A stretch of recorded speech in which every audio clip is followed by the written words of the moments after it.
All right, Common Sense, Ohio, August 13, 2025. Texas is coming to Ohio. Putin is coming to the United States, and DC is in the comics.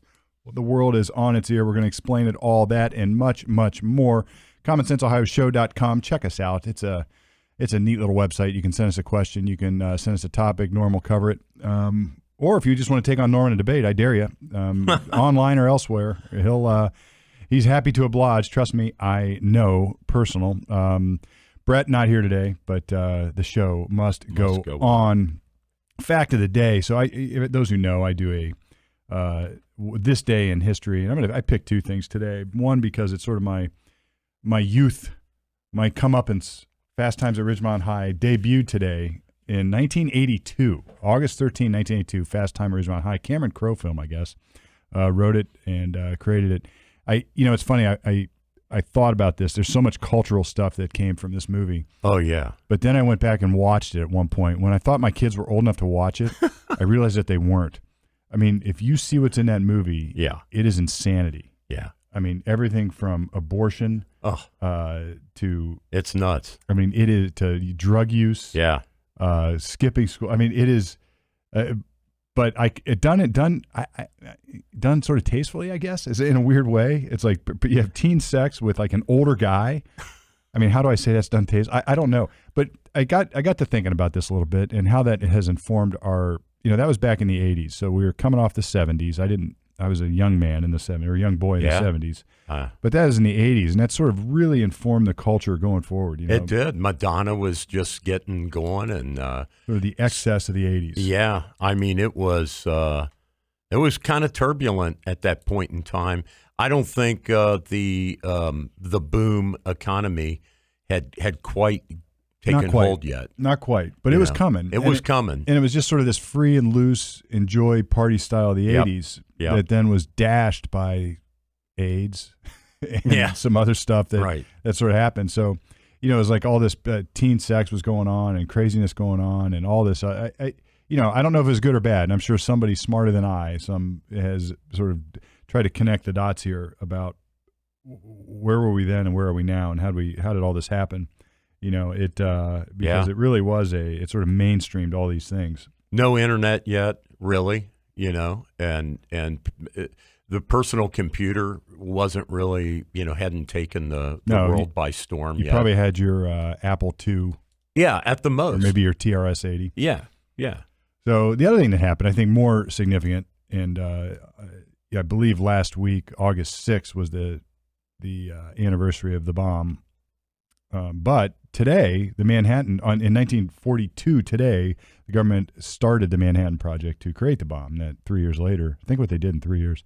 3 years later, they were able to drop two different types of bombs, and so that here we are. The same general that was put in charge of the Manhattan Project also built the entire Pentagon in like 6 months. I mean, think of that. Isn't it crazy how, like, if you think about that, we went from nothing in the 30s to a completely fully operational Death Star. And I think that's what a lot of people, we used to talk about World War II a lot here, but a lot of people don't understand, or maybe at the time, didn't understand the force of nature they awakened with the United States, like with our manufacturing capacity, just the human capacity, like our human resources. We were called the arsenal of democracy. Yeah, the United States, and part of this, can-do spirit that Americans really embraced, that really took us up through the space program and put men on the moon, was this idea that America, if it put its mind to it, could do anything and could do exceptional it and could do it fast. Exceptional is the word. And for those of you who don't think so, go study the history, see what we did, because it's not like we conquered the world in World War II. It's like we did not conquer the world in World War II, and we could have. Yeah. At least maybe the Soviets would have something to say about that at the time, but I think we could have. I mean, there were people alive, right? This is the thing that blows me away. There were people alive when Neil Armstrong stepped out on the moon that had been born before there were cars. Okay? Yeah, isn't that incredible? Before there were cars, much less airplanes. And then in 1969, think of it, you're a 100-year-old guy. You're born in 1869, right? Think of that. Think about that. Like, what's your grandmother? My grandmother was born in 1904, I think. And, you know, the transition that she saw in her lifetime was nothing short of incredible. And I don't think it's the same now. You can maybe say the same. We were just talking about Fast Times at Ridgemont High. There was no computers. There was no never. But we still had little handheld games, and we still had, you know, we had stuff you could plug in and stuff you could use, and life had become sort of simplified by appliances and washing machine, everything else. Yeah. But like these people lived through a complete transformation complete of the world that, you know, culminates in people walking on the moon. Really nothing short of incredible, and because of United States American exceptionalism. So that Manhattan Project that you're talking about that they started, you know, today, that in 1942. So up in Chicago, like underneath, I think it was a basketball court or something, they took the first steps of splitting atoms. Yeah. Like underneath a university basketball court. Isn't it incredible? And I mean, it's just wild. And just so those who know, like, others were trying to do this. Yeah. Right. We got word that the Germans were on this. Right. We got word that the Japanese were on this. Right. So it's like, if we didn't do it, somebody was going to do it. For sure. And we wielded this power in a way that was not designed to conquer the world, right, but to end the conflict that we didn't start, by the way. No. Right. That we didn't kill the millions of people that the Germans killed, that the Japanese killed.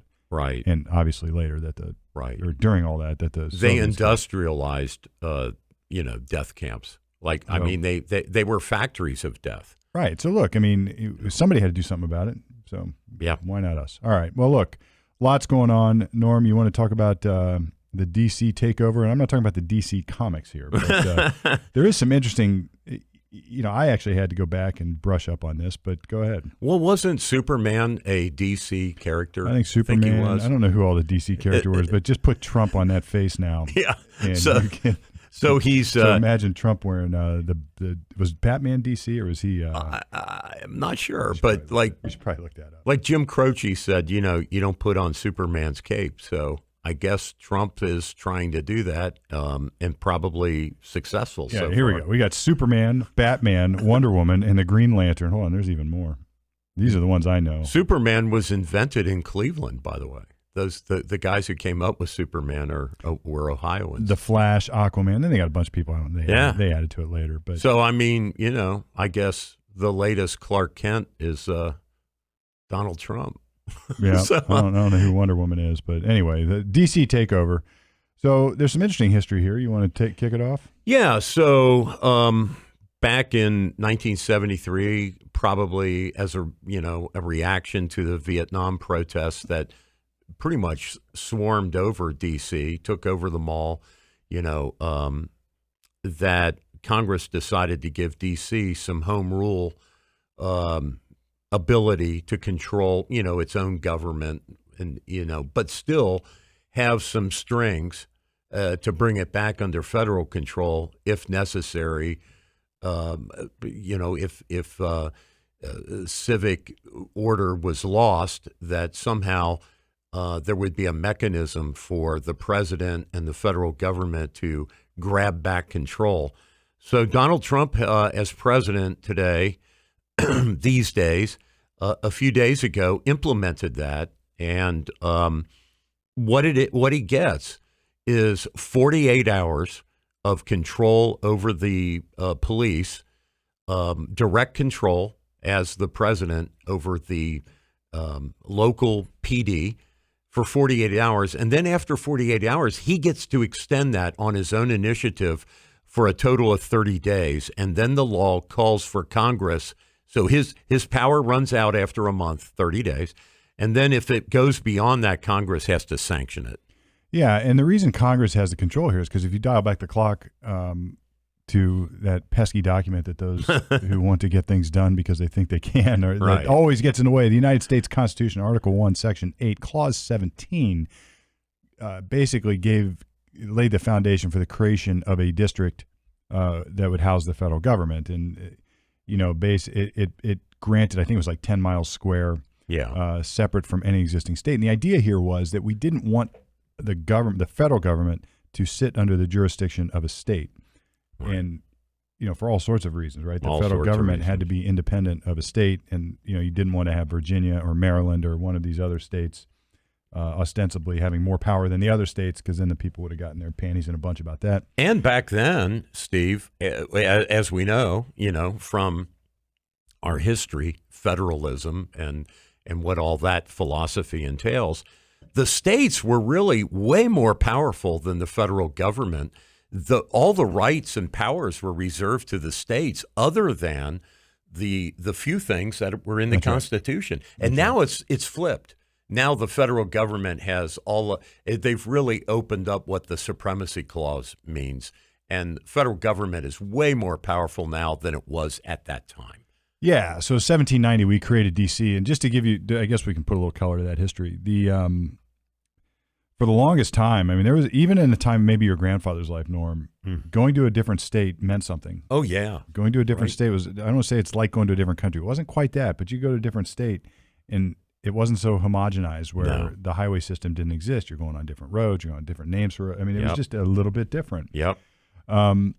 And if you turn back the clock even further, you have FDR gets sort of he goes through the Depression, and he creates what he calls the New Deal. And basically, the New Deal was fascism, right? He wanted to take over the means of the economic production and sort of like top-down control over the economy.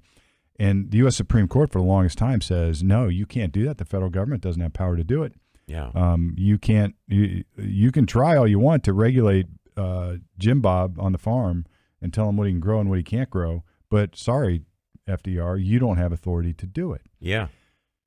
Then so FDR he says, I'll pack says, the court. I don't like you. I don't like you, justices of the U.S. Supreme Court. So I'm going to add more. Yeah. And guess what? The ones I'm going to add are New Dealers who are going to vote my way. And then all of a sudden we have this concept, or this slogan that's emerged, a stitch in time, save 9. Yeah. And what that means is the Supreme Court miraculously does an about-face, says, oh, we were wrong. We were wrong. It turns out under the Commerce Clause, which gives Congress the power to regulate interstate commerce, the New Deal, or the president can, or Congress can pass laws under the New Deal that are now miraculously constitutional. Yeah.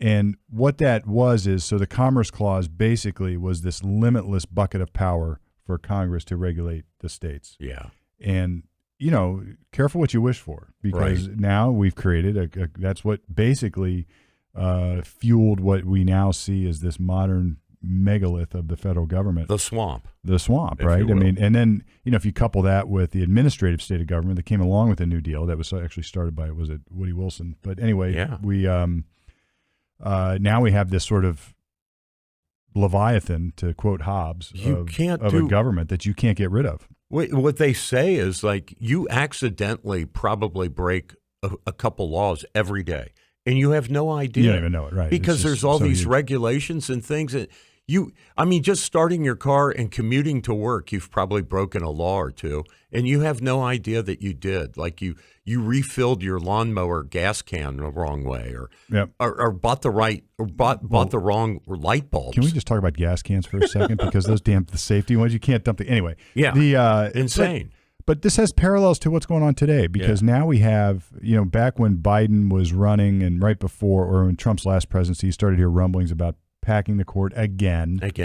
And ironically, somehow magically waving your wand over D.C. and making it a state. Yeah. Because then you'd get 2 more senators, and you'd get a couple probably representatives. Yep. And then doing the same thing with Puerto Rico. Yep. And away you go. Away you go. Whoever does that, if they're, and it would be the Dems here, because they would presume that D.C. would vote Democratic. Sure. And they would presume that if they're the ones packing the court, then the judges game over. It's game over. It's a fait accompli. Yeah. And look, if you believe in that, everything that side is doing, you're probably saying hooray. Except guess what? It always comes back to bite you in the ass. Yeah. We have checks and balances on power for a reason. The federal government was intended to be inefficient for a reason. Yeah. It was not supposed to be able to get everything done that everybody wanted. It was supposed to be quite the opposite. Right. And when we're talking about budgets these days, we're talking about government spending these days, we're talking about all this stuff, But when in our lifetimes, when the federal government worked the best, it was when Slick Willie was president and he didn't have Congress and he had to negotiate. And we balanced the budget, right? Because they couldn't they couldn't do whatever they wanted. And the way this happens is, the way we lose our rights, if you will, because that's really what we're talking about. The way we lose our rights is we give up our rights in exchange for what we perceive as security. So a little at a time, it happens incrementally, like boiling a frog. Mm-hmm. And this, like somebody sees what they perceive as an injustice, I don't know, in Arkansas or Montana or someplace. And then they go, well, why is that law so backwards? Like maybe it allows corporal punishment in public schools or something. So somebody in Pennsylvania or New York or Connecticut looks at what Montana does and goes, oh, that's horrible. That's wrong. We disagree with that. So we need to pass national legislation to prevent that and make all 50 states comply with one, philosophy or one view of how things should be. And then you issue by issue by issue, whether it's car bumper height, whether it's discipline in a school, whether it's, building a pond on your land, whatever it is, we start homogenizing, as Steve mentioned, where every state has to be the same. And then before you know it, the whole argument for separate statehoods almost evaporates. Well, we should talk about the argument for separate statehoods because it's not just that's I guess that sort of demands us you're asking the next question, which is why do we care? Yeah. And I think that's an important question. Yeah. We care because we are different. So we talk about the American melting pot. We talk about the American, we're based on diversity. And I'm using these terms in the truest sense. In the truest sense. That means that your American brother that lives in Massachusetts is going to be different than your American brother that lives in Texas. Yeah. And not just different, but like a different lived experience. Yeah. Texas isn't going to have the same winters as Massachusetts. No. The weather is different. Our country is huge, and the people have different interests. And the freedom is the very freedom we're fighting to protect. This quote democracy everybody's worried about is the freedom to do what you want to do. Exactly.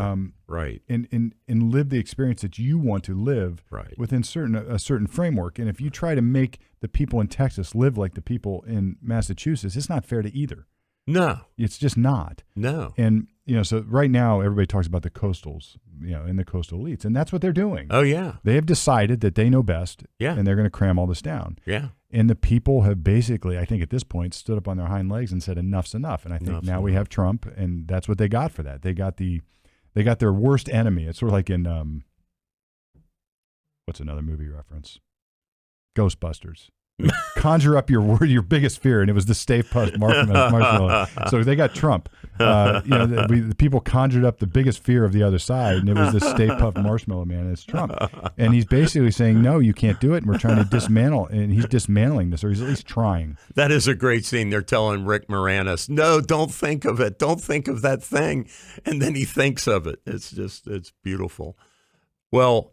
Yeah, it was Dan Aykroyd. It was Aykroyd. Yeah, don't think of it, man. Yeah, but I think like culturally a good example of this, like this is a micro example. It's almost not important, but like when Kristi Noem was getting approved as Secretary of Homeland Security, it came out that she had shot a dog right on her ranch. Had put down a dog with a rifle or something because the dog would not behave and it wouldn't hunt. It was untrainable. Well, that's how they do things out there, right? Like that's not. But people in maybe say I don't know New Jersey or New York, they have no concept of that. They have no They flipped out over that, and it's like you just don't live that life. You don't. Or Sarah Palin up in Alaska. Nobody understood her life. Well, you're not in Alaska. You don't know what's going on up there. And just like Sarah Leave Palin it alone. or Kristi Noem is not going to go to Jersey and understand how those people drive. Right. I'm just kidding. But look, if you go to New York, yeah, and you go to Jersey and you go to some of these coastal cities, like in the Midwest, they use a different language. They talk a different way. Yeah. They're far more aggressively confrontational than we are here. Yeah. And that's okay. You get to be that way. But imagine if we started passing laws trying to prevent that. Right. You're right. The beauty of the federalist system is that it allows both to exist in harmony. At the same time, they're different. Yeah. It's right. That's the beauty of it. Yeah. And we come together for certain values that we think are important, and that is our freedom to be different. And these people want to make it all the same. And it's expressed in the Constitution with things like common defense. Okay? That's where the Constitution is trying to describe what the states should have in common. And it's pretty limited. Yeah. I mean, the original plan, right? And we've lost the plot now. And so this particular administration is trying to claw back. I mean, it's kind of funny because they accuse him of being Hitler and a power concentrator, and he's actually disgorging power. Like if you get rid of the Department of Education, what does that mean? That means you're giving the power to oversee education policy back to the states and the local school systems. If you eliminate the top-down force from D.C., you're giving up power. And yet people accuse him of being an amalgamator of power. And I think this administration is being totally misrepresented in the legacy media. I mean, they don't want to talk about the truth. They want to they hate him so much that like in this DC Takeover thing, oddly enough, and maybe not even by design, Trump has forced the Democrats to become pro-crime. So what they're doing is saying there's not really a crime problem in D.C.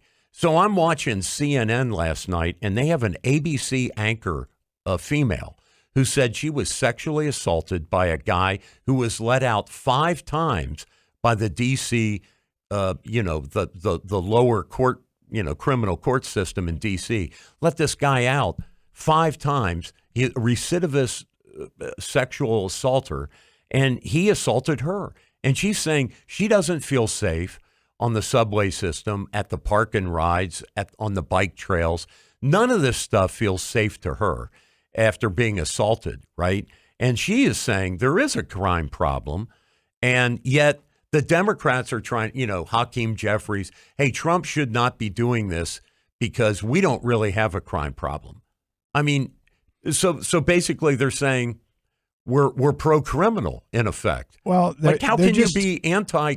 How can you not say it exposes what they really are, right? It's really just no matter what Trump says, they're opposed. They're opposed to it. And knee-jerk reaction. It puts them into it.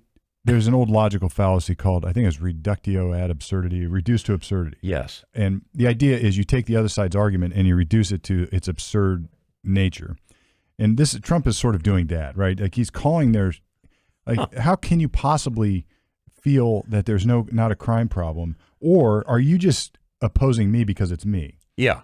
And now, look, I at the same time will say, I will watch carefully to see if Trump exceeds the federal authority or the executive authority here. Absolutely. Of the act. Absolutely. Because at the same time, I appreciate what Trump's trying to do. I also am very cautious and critical of power grabs by the executive branch, particularly because we don't have a king.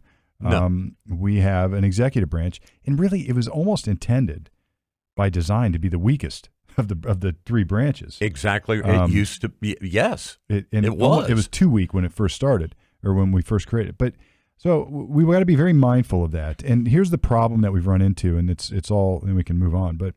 Because of what we're talking about, because of this administrative swamp that we've created, Congress doesn't do its damn job anymore. And Congress's job was to pass laws and do things. Yeah. And instead, it delegates everything to these administrative agencies, which, guess what, sit under the hat of the executive branch of government.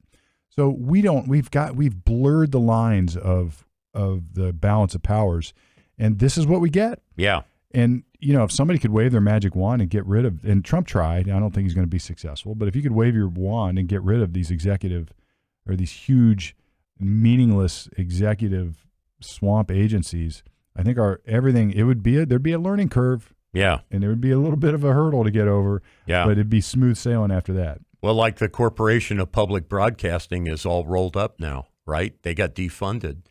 So they don't have federal money to dole out to Well, guess what? Create public content television. that people like and go sell advertising. Well, that's what Brett said on our show last week. Is like, one door shuts, another door opens. So now go out and be, go out and sell advertising. Yeah. People are still going to want to watch Sesame Street for their little kids. That's right. Or This Old House or whatever the program is. Right. So just go get your sponsors and do it. Look, life sucks, man. It's all of a sudden it's hard for you. Now you have to do what everybody else does. Sorry. This show is not subsidized by the government. Why should that show be? I mean, that's such a good point. We could talk about Intel, or we could talk about, Solyndra. We could talk about a lot of different industries.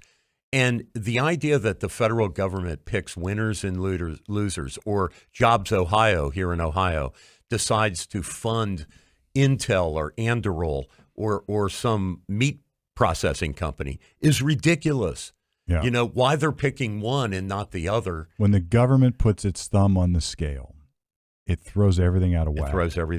And I can imagine what those supporters of NPR and its content would say if the government were giving this show money. Right. And I wouldn't fault you because the government should not be sponsoring this. This is political content. Yeah. This would be, to me, it's akin to content-based regulation. When you're giving one content money and not giving everybody else money, then you're basically regulating the others by supporting one. And the only solution to that is do none, because you can't give everybody money. Yeah. Right. The only solution is do none. Look how the elite universities have freaked out over Trump, pulling back on these grants to places like Yale and Harvard and Princeton. They are now settling all of these issues about anti-Semitism and things like that because of the strings. The federal government has these strings into these universities.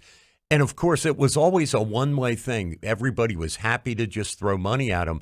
And then when he threatens to withdraw the money, it kind of shows how you can change their behavior because they're addicted to that federal funding. That's right. And look, if it were necessary, if it were needed, then the market will provide it. Yeah. It just does. It's not easy and it's not hard. It's a harder road for sure than having something given to you. Right.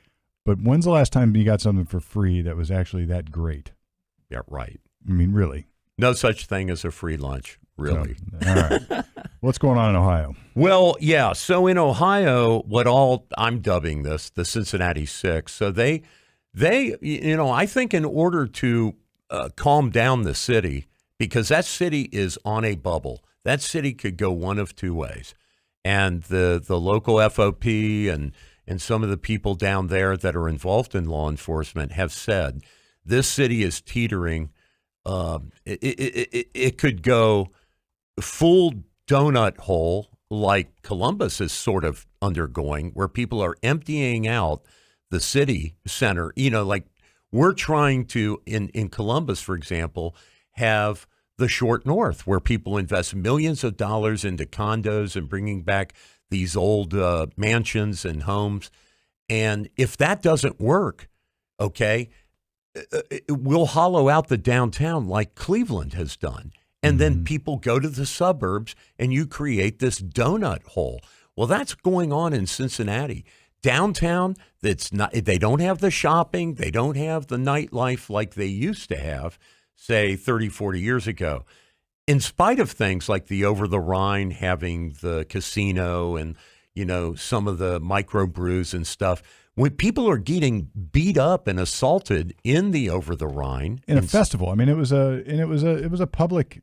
I mean, it wasn't like they didn't venture into some dangerous place. I mean, this was a public place. And what has come out is that at 2 or 3 in the morning, when all that went down, there were only 2 Cincinnati police officers on duty downtown. 2 guys. You got to be kidding me. In a major U.S. city, so if we hear in Columbus that we're 400-500 police officers down when we've had guests on the show, like It's very, and Cincinnati is said to be 300 or 400 down, according to Senator. And it makes a Reid. difference. It makes a difference. I've had look. I hate anecdotal evidence, but I love it. Yeah. So let's talk some anecdotal evidence. Yeah. My sure. son was in a crash. Okay. Nobody was hurt. It was a fender bender in a parking lot type of thing, and I wasn't there. And he called me and said, "Dad, what do I do?" I said, "We call the police." Well, I did, and they just said they're not coming. Oh, jeez. And I get it. It's not an injury accident, but it never used to be that way. No. Like a patrolman would be there to take a report, and that helps somebody like a teenager deal with a problem where there's an adult on the other side saying, no, you're a teen driver. It's your fault. And maybe, I'm not taking sides here, but it's like just something as simple as that. Absolutely. I don't ever remember having to deal with that. Yeah.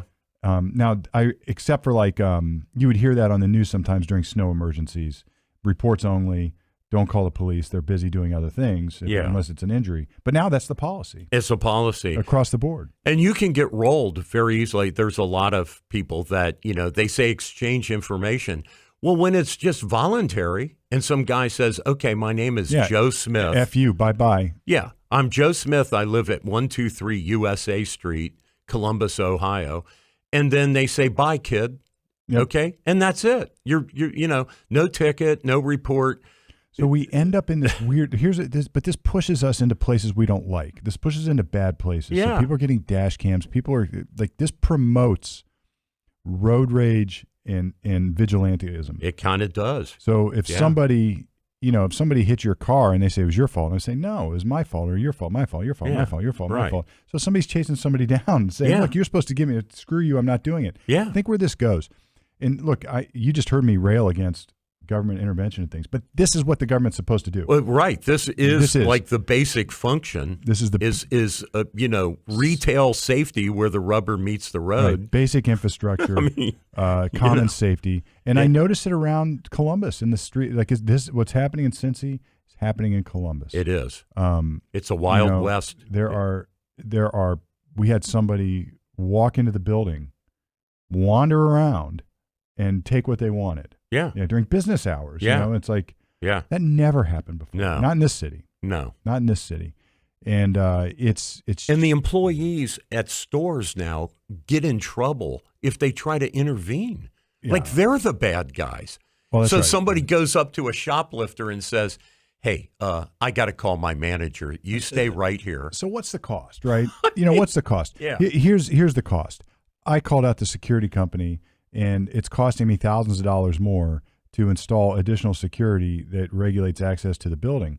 And there's an additional cost to that. So now if somebody wants to come see somebody in my building on the second floor, it's a headache. You can't just come in and go up and knock on their door and say, I'm here to do commerce with you. Right. Instead, it's like, you feel like you're buzzing into a jail. Yeah. And that's not fair to those trying to do business in a city. Right. It's just not fair. Right. And if I tried to call the police on that situation, they didn't come. They won't come. Yeah. You're sorry, whatever. We're not going to take a report. It makes things very harsh. Last night, for example, I'm out in Mount Vernon. I'm out in the boonies visiting a friend. And hey, they leave their car. They leave their car keys in the ignition. Like there's people who park in their driveway out in farm country, and their doors are unlocked at night. The dogs come in and out at all hours. The keys are in the cars. And it's a completely different way. You're not living your life paranoid. And, that's part of why people are emptying out of the central cities, is because they're not allowed to assert their rights as homeowners, as property owners, as renters.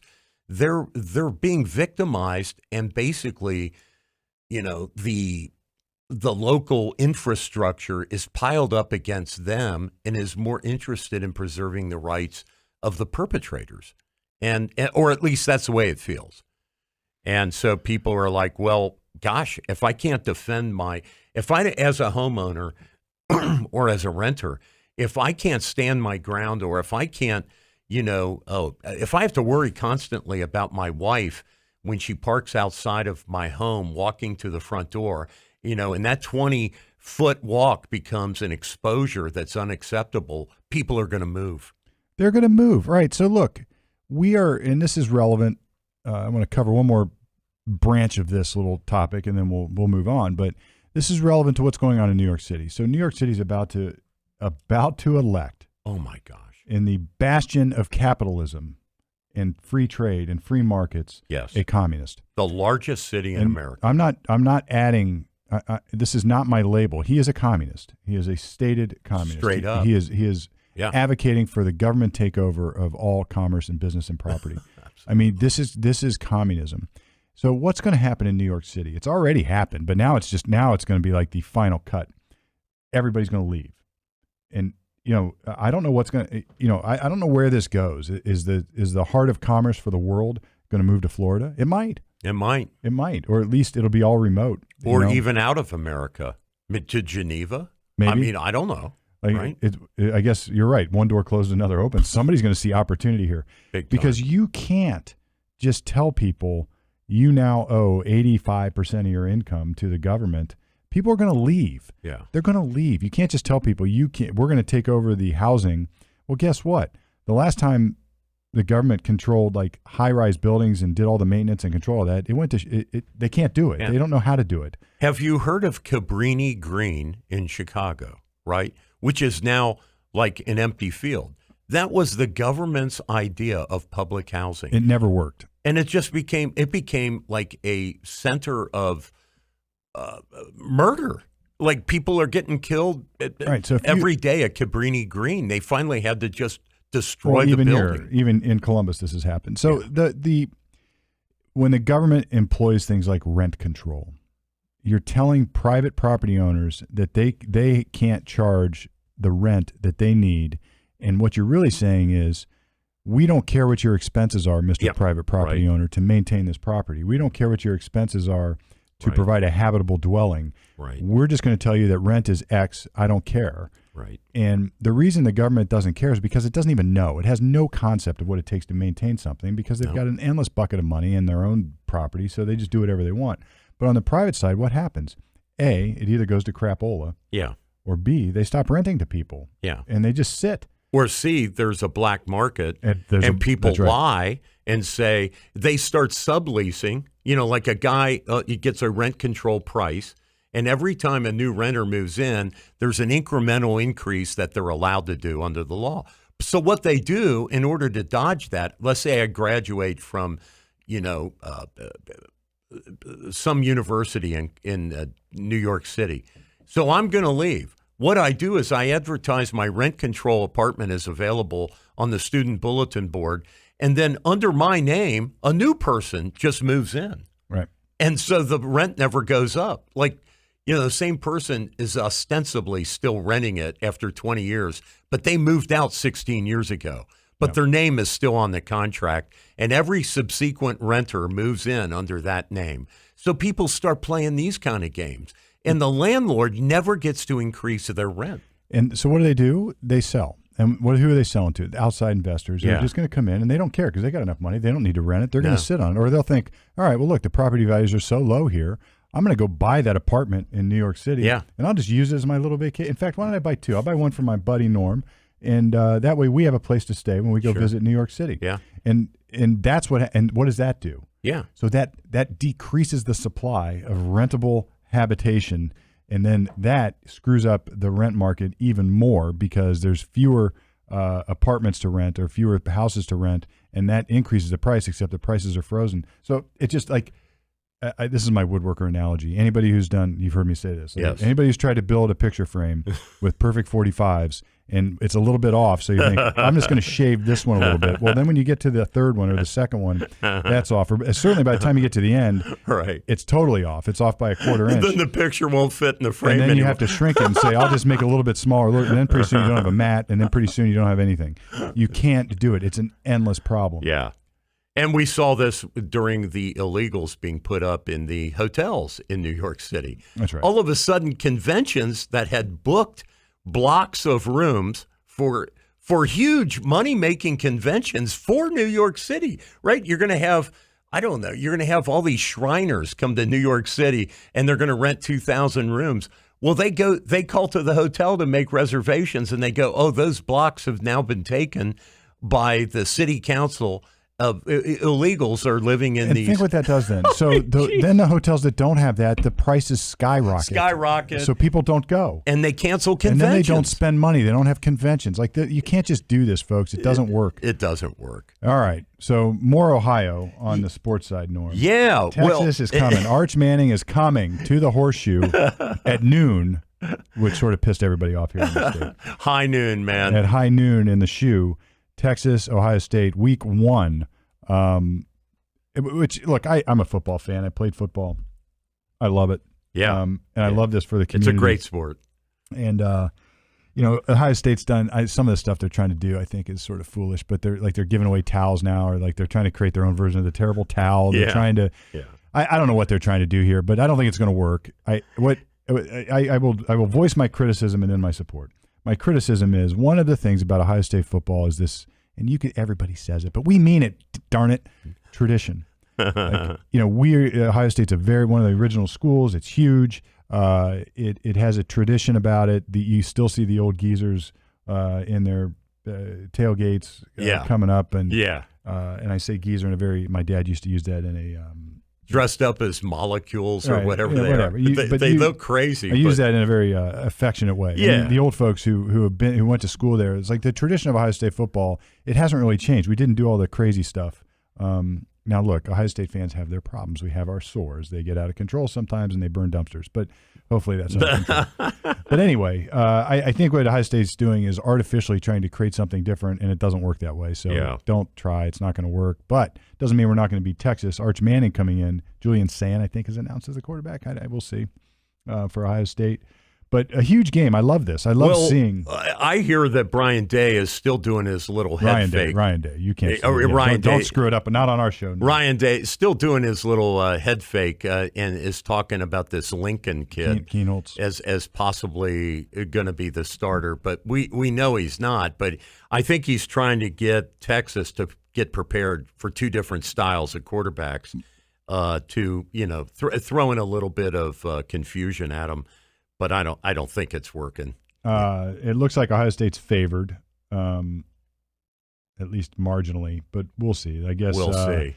Texas finds itself a 2.5 underdog. And this is the other thing. The bet, like with this ubiquitous sports betting now, it's like it changes every day. But and the NIL thing, they got to get that under control. Yeah, who's bought the best team? I don't know. We'll find out, I guess, on August 30 when that game goes down here in the Horseshoe. So we have all seen, Friday Night Lights. That's a great movie. I'm not talking about the TV series, but the original one with Billy Bob Thornton as a coach.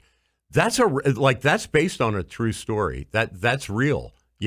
Like that all happened, roughly, the plot is pretty accurate down there in oil country where you look out, like if you've been to that part of Texas and you look to your left and your right going down Highway 10, it's flat. There isn't much out there, and you see derrick after derrick after derrick. And this is, like if the kids basically know that before they slip into adulthood, this is their one shot to become local heroes, if not break out. Yeah, it's the culture, local football, culture, and it's everything. This is everything to them. I used to say, and ignorantly, I would add that Ohio was the best football state. Because I played. Why? Because I was an Ohio football kid in rural Ohio. And it's kind of true. We are a big football Texas. But Texas. Texas is a whole different universe. It's a different deal. It is a different deal. I've talked to people from down there, and it's a different universe down there. And so we'll see. I mean, I am cautiously optimistic, but Arch Manning has got a little bit more experience because he played against us last year in a playoff game. We got our boy Julian Sand, or maybe Keenholtz coming in sort of rough and fresh. Yeah. Untested, maybe is the right word. But we still got a lot of This weapons. is a rebuilding year for the Buckeyes. There's no question about it. But it's not without tools. I mean, we got a lot of people. So anyway, we'll let the sports guys comment on that. One more sports thing in Ohio. I admit, and the jury's still out, I was a little skeptical of the Shedeur Sanders draft by Cleveland last year. Oh. Deion's kid. Yeah. But he's lighting it up in preseason, though. Yeah. So he's so far so good with Sanders. We'll watch it. I'm still a Browns fan, even though they never win. But anyway, well, the quarterback, I don't even want to use his name, but I mean, he was a disaster. That was a terrible pick.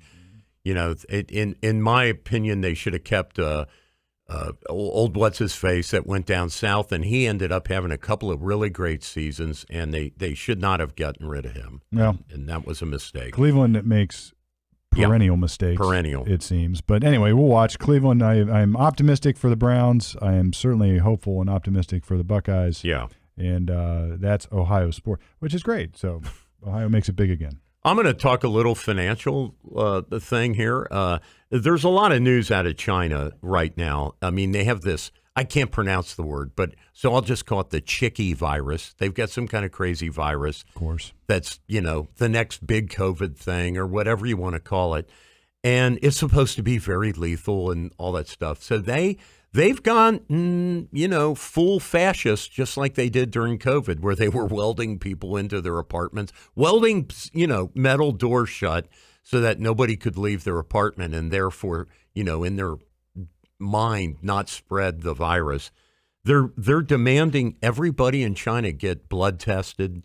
They're just doing all this crazy stuff. And now they're having protests over some video of a 14-year-old girl getting bullied, and there's open protests, and they're shutting down social media film of the police doing their heavy-handed reaction to these parents that are coming out and saying the government's not doing enough to restrain bullying by kids in schools. And this girl who I think her parents are deaf and she's poor. There's video of her being kicked and beaten and pummeled, and the school system and the police didn't want to do anything about it. They're like, well, we don't really care about girls, or we don't really care about this kind of violence.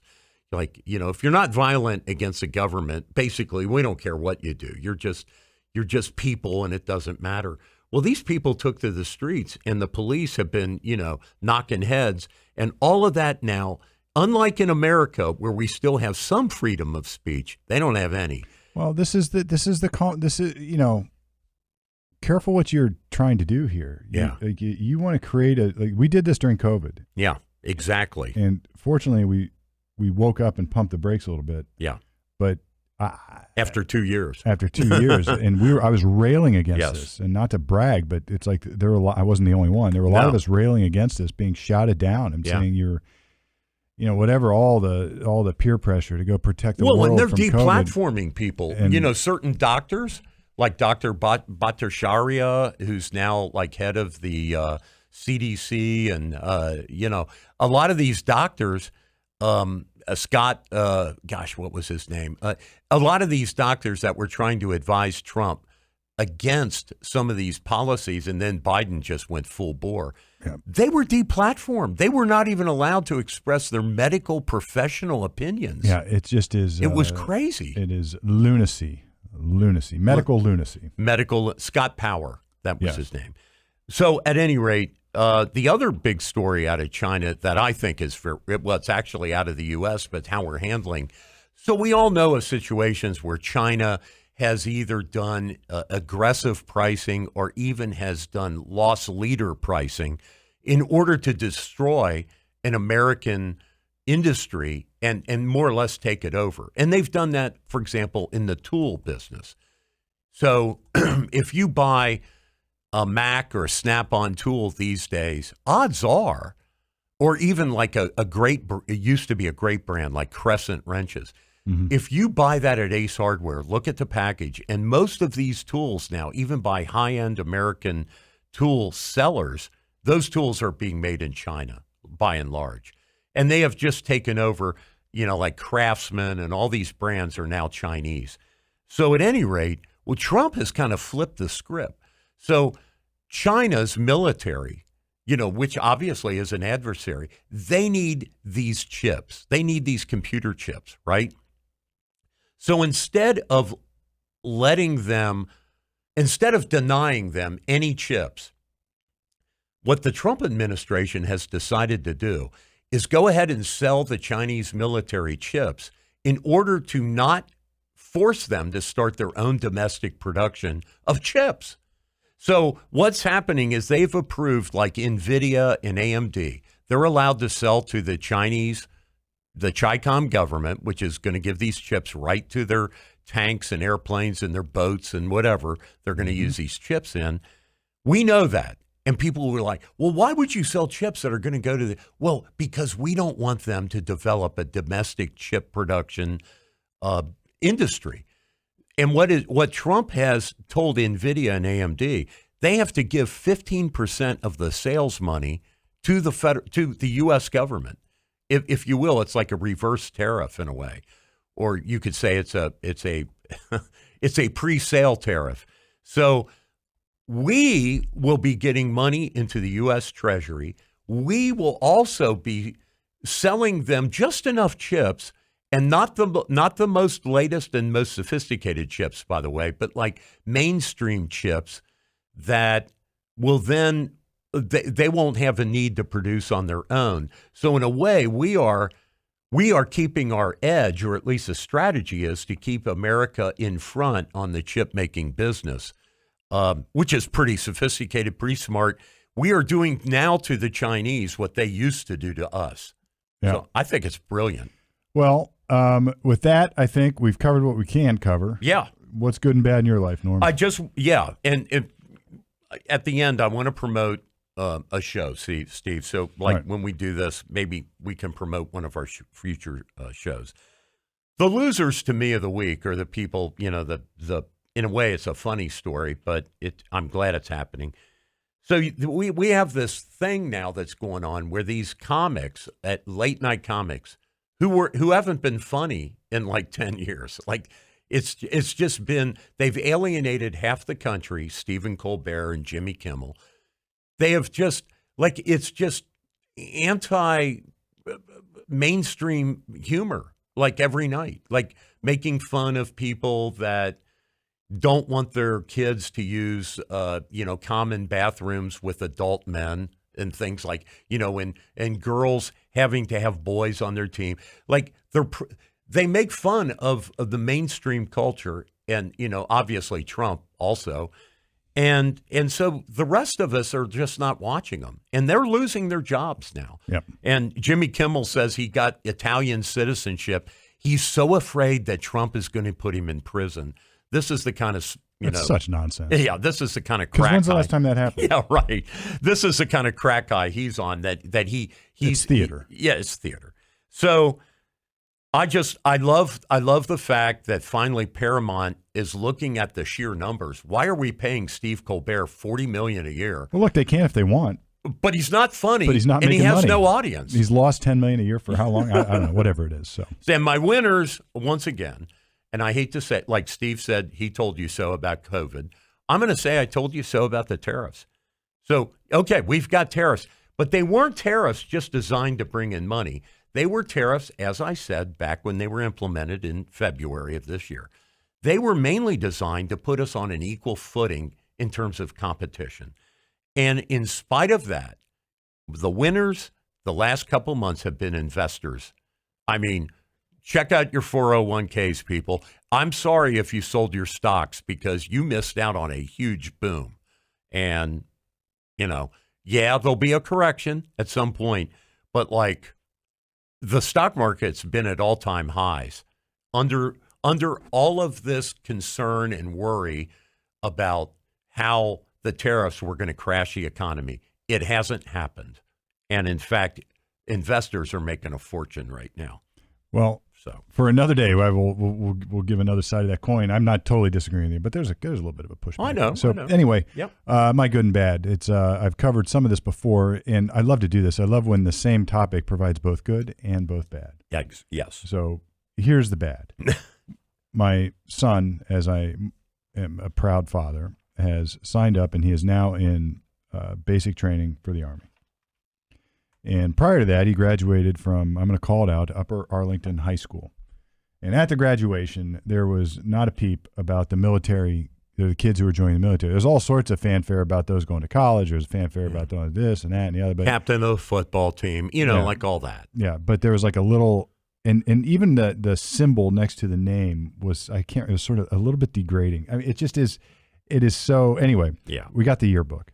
So my wife bought the yearbook for the kid, and not a mention in a yearbook about anybody. Now, there's a club for everything in the Upper Arlington yearbook. Apparently, you can just create a club.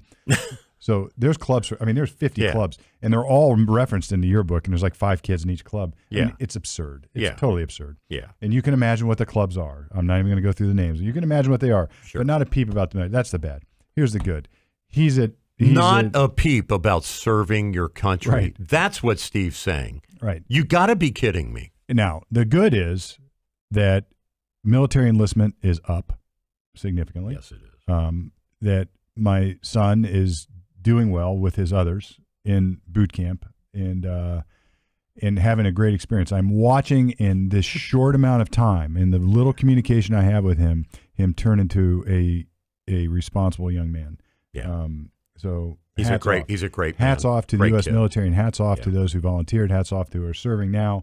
I never did, and I am very thankful that you did and you are. So that's my good. Yeah, great kid. All right, we got a show coming up. I think everybody will be interested in. Yeah, so on August this month, on the 26th, we're having a military historian, local guy, who is a legend with the U.S. Marine Corps and also with the Columbus Police Department. So he retired with great honors from both. He was a sergeant in both, not an officer, but a sergeant. So he's a regular middle-class, blue-collar guy named Stephen Walter, and he wants to come in. He's done a really deep dive into our withdrawal from Afghanistan and the violence surrounding that, in particular the Abbey Gate attack, which killed over 200 people, and I think 13, I'm pretty sure of the number, 13 American service people, men and women, and I believe one was from Ohio. A young lady, I think, was one of the service members who was killed that was from Ohio. But at any rate, he wants to go through the details of that, and as you know, that is all wrapped up into that abandonment of Bagram Air Force Base over there in Afghanistan, where we turned over billions of materiel, weaponry. Again, we have lived in our time through some of the greatest scandals, I think, that history will recognize. But that's looking forward. It's going to be a great show. Great guest. A great show. CommonSenseOhioShow.com. If you got a comment, you got a question, you got a topic you want us to cover, you can give it to us there. You can leave us a comment in the media. Like I have always said, you want to debate Norm, then have at it. Shoot us a question, and if you got the chops, maybe we'll get you right here at the table. Fortunately, we are brought here week in and week out by Harper Plus Accounting. My accountant could be yours. Signing off right from the middle. Till next time.